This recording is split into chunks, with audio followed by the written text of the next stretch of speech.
Welcome to Texas, ladies and gentlemen. Amen. Chris, thank you very much.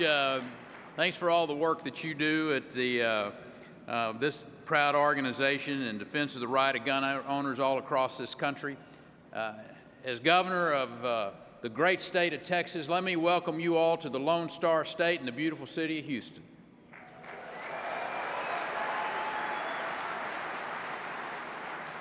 I think it's been 8 years since we last had the honor of hosting the NRA, and I happen to think that's a little too long. But I understand we got to spread it around a little bit and let it go to some other places and maybe some cities and states that may not be quite as enlightened as they are here in the state of Texas. So, but you know, you think about it, things have changed a good bit in Texas since you all were last here. So, and let me catch you up on just a few things that have transpired while you were gone. There's a lot more of us in Texas now than the last time you were here. Our population is growing by about 1,000 people a day, and the vast majority of them folks are working because we're creating jobs day in and day out in this state. Texas employers created something in the neighborhood of 1.5 million new jobs since you were last here. When you last visited, the Texas Longhorns were about to embark upon a national championship season with a Heisman Trophy finalist at their quarterback. Today, there's another team from Texas that's preparing to make a title run with a Heisman Trophy winner calling the shots. That team happens to play its home games in College Station, though. That's the Texas Aggies. You might have heard a few whoops out there when I said that. If anybody doesn't know what that means, just ask someone and just whoop at them back, so you'll know. You know, but some things remain the same. The governor of Texas is still a proud lifetime member of the National Rifle Association.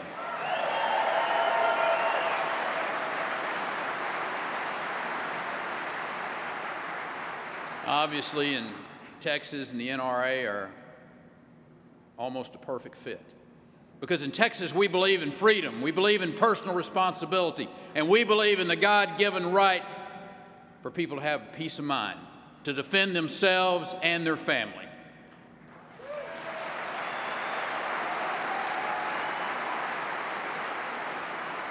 In Texas, we never lose faith in the Founding Fathers' wisdom to include the Second Amendment to the Constitution among the Bill of Rights. I wish that sentiment was found in more places, particularly a place whose boundaries are on the Potomac River. Thankfully, Texas has sent some fine individuals, capable, principled individuals to Washington to defend our rights. And I want to thank Senator Cornyn and Senator Cruz for each playing a major role in fighting back against the anti-gun lobby and their latest attempt to undercut the Second Amendment.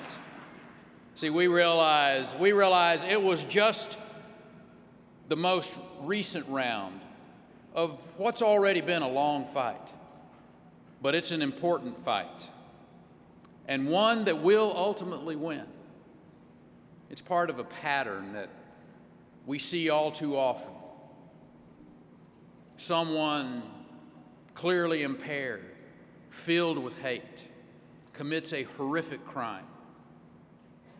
In the wake of these tragedies, you can almost set your watch by how long it takes for people who hate guns, hate gun owners, to begin another campaign to add a new set of federal gun laws on the books.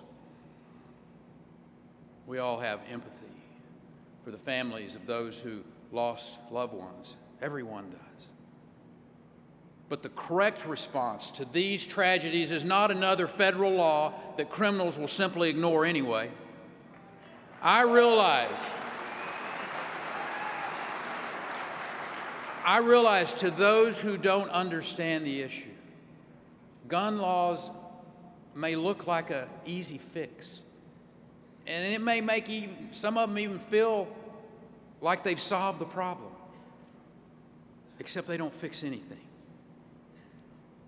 While they may win a few in the news cycle or keep our president scoring political points, they do nothing but make it harder for law-abiding Americans to own guns.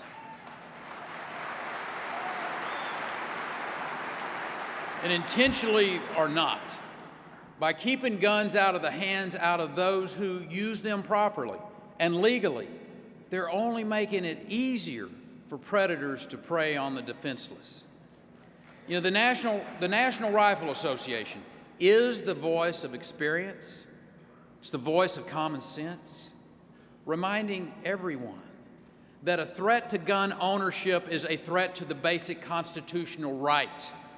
It's a strange notion that with the stroke of a pen, any president could prevent something from happening in Colorado or Connecticut or even Texas. As an organization, we say, hold on a minute. Let's think about what we're doing.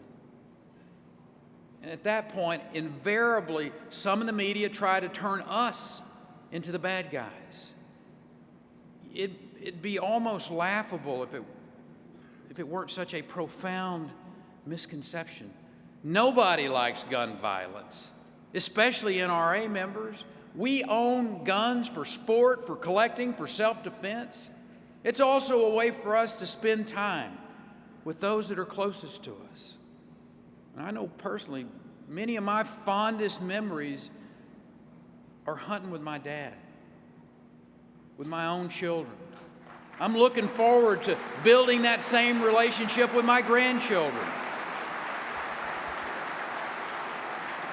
And I bet most of you have some great memories about the first gun you ever owned.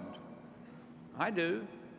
It was a little Remington single-shot, bolt-action, 22 long rifle. It was given to me by my grandfather. I still have it. The NRA is about safe, sane, and responsible gun ownership. Beginning, middle, and end of story. That's what the NRA is about.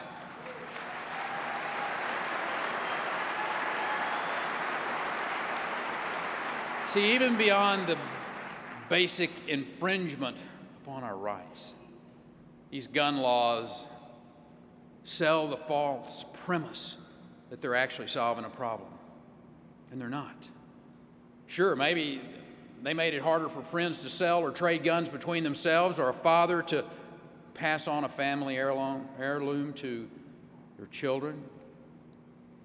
So while they might make the anti-gun lobby feel buoyant and give the liberal news media another reason to pat themselves on the back, the root causes of these violent incidents would remain and they would fester. The laws liberals and the anti-gun lobby trot out in the wake of every tragedy would do nothing to target the causes of these incidences. They do nothing to help those with severe mental illness who go undiagnosed, untreated, ignored. They do nothing to curb a culture that views violence as daily entertainment. They do nothing to put people in place who can quickly and efficiently respond when an armed threat surfaces. Listen, there are no easy fixes to these problems. Certainly nothing as easy as demonizing gun owners, gun rights supporters, and increasingly manufacturers. Over the last several months, my office has been reaching out to companies being forced out of their home states by these draconian laws or even public pressure. I'm inviting them to the state of Texas.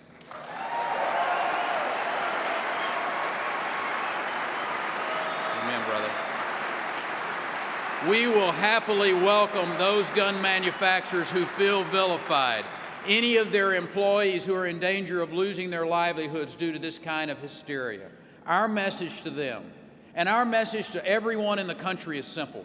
There is still a place that loves freedom in America, where people can pursue their dreams free from the knee-jerk government regulations that occur. That place is called Texas. That place is called Texas. We want to invite you. If you're not already here, you consider coming to the place that still loves freedom. God bless you, and through you, may God continue to bless this country we love so much. Thank you. Thank you very much.